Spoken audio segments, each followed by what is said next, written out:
Shree, PrajaPita Brahma Baba's Life History, Part 21, continued from Part 20.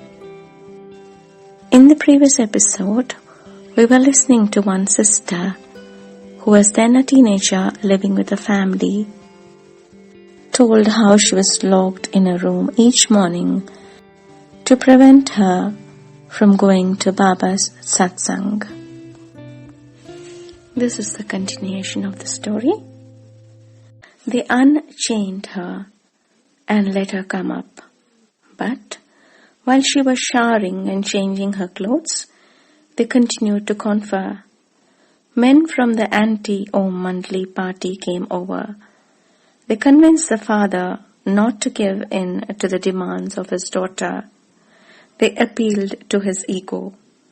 Did he want to be a laughingstock? Would he want it said that he could not control his own daughter? If he failed to dissuade her from going to the satsang, it would be a defeat for the whole group, for the whole city, and the evil influence of Brahma Baba would grow. As the men spoke, the father's resolve became hardened once more. He lost perspective.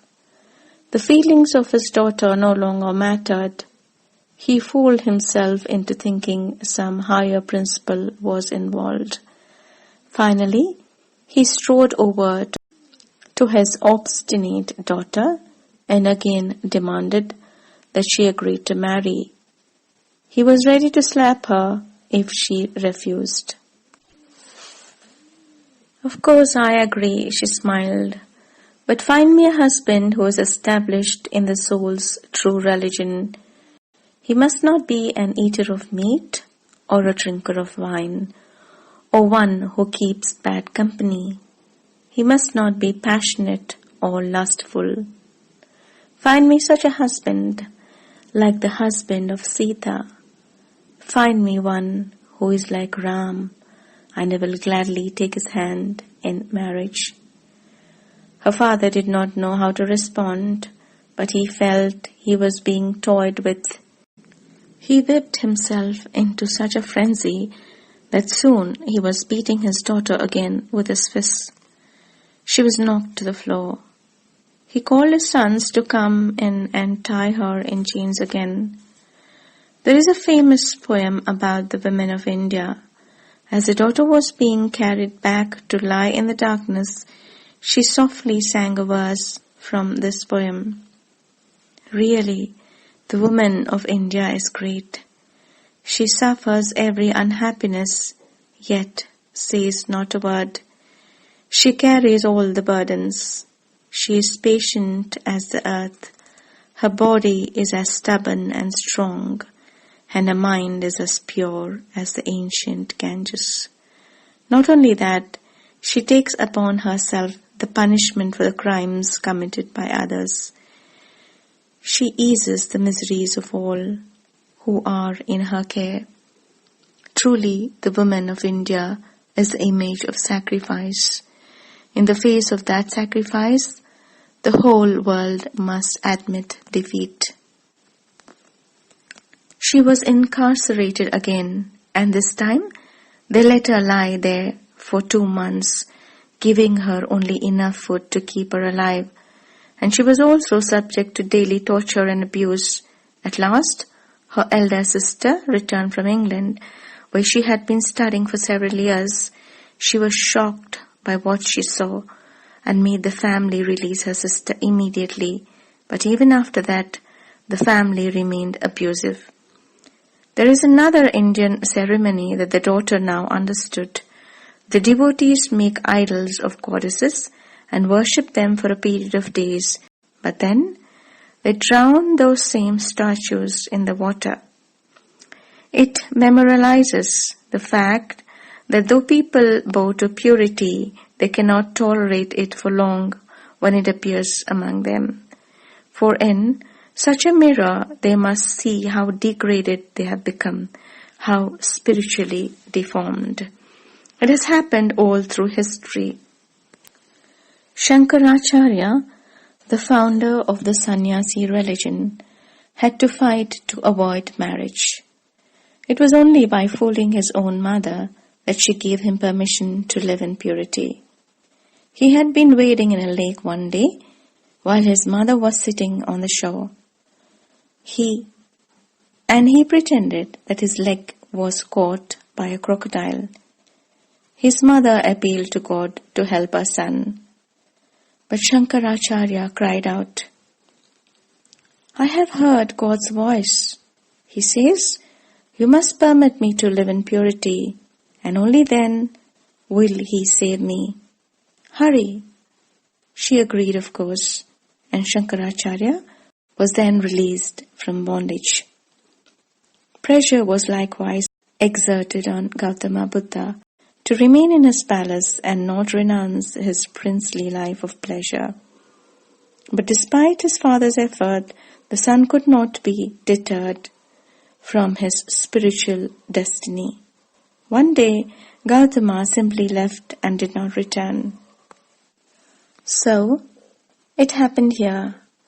The daughter could no longer remain in the family home without taking anything, not even a single suitcase.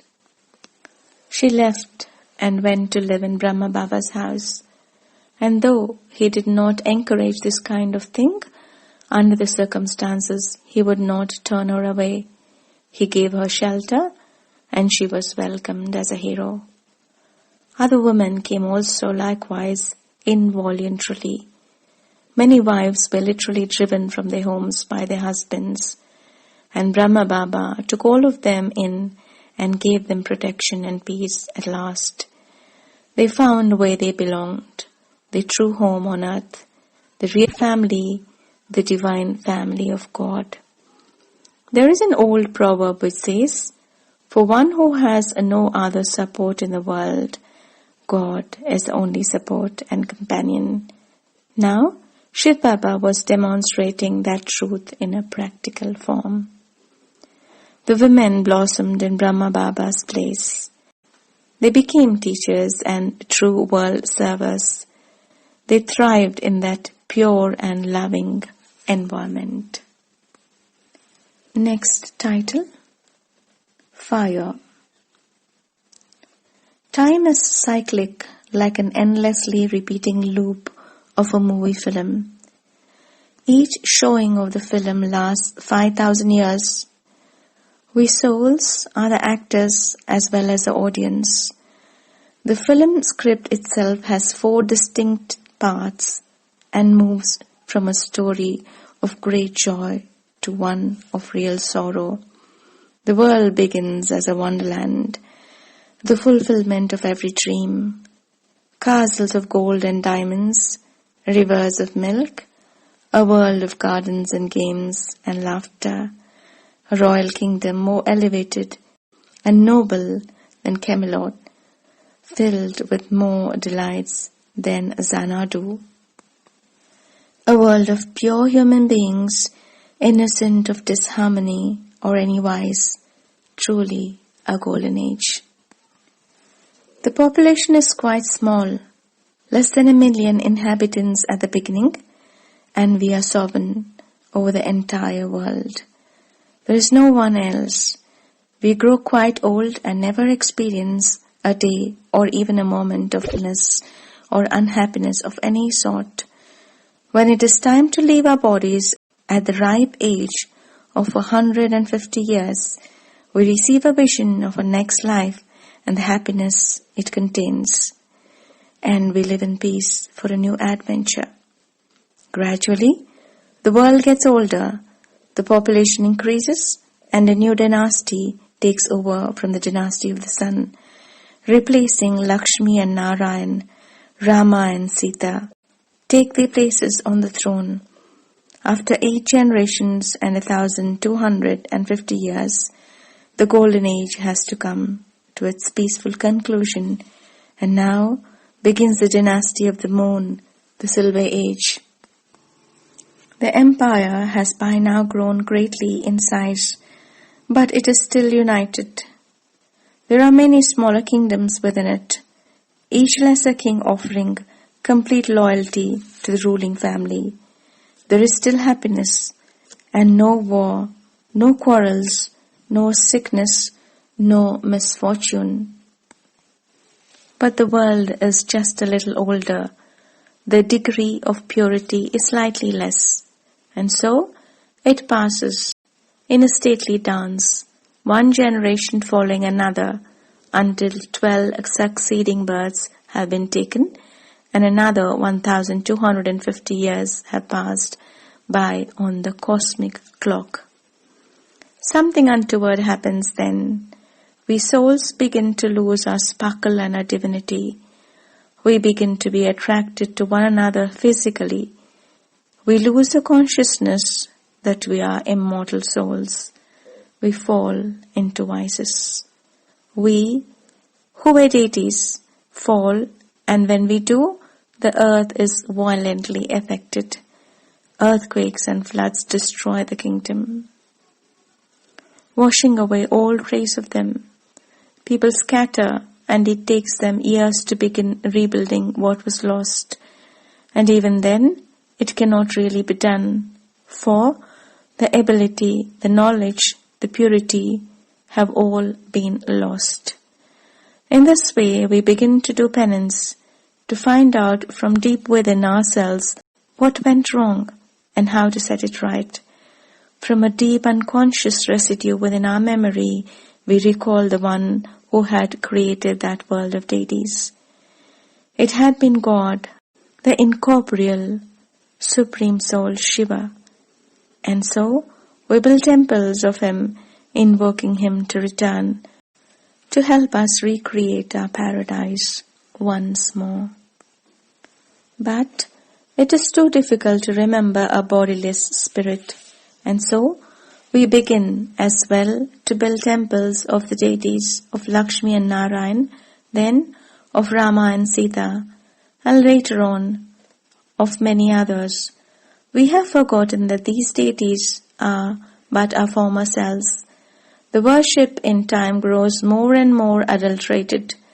This is the copper age. Even now, well, after the fall, India is still fabulously wealthy, but in comparison to what had been, it has nothing. And now customs begin to harden while foreign armies steal the treasures. India is quickly becoming a backwater. Rituals keep up the memory of the glorious times now past, but nothing new is being created. The sannyasi cult keeps alive the tradition in the value of purity. The scriptures keep the people mindful of right rules of living, pure diet, meditation, etc. But the knowledge of God has been lost, and so people continue to gradually decline. It is a time for others to arise and take center stage in the world drama, for during the destruction following the end of the Silver Age, the continents split apart and many tribes began to develop, each with knowledge of a little piece of the puzzle of the world cycle. The continent of North America rose from beneath the oceans and waited for its own Indians to come and settle there. To be continued in the next part. Om Shanti.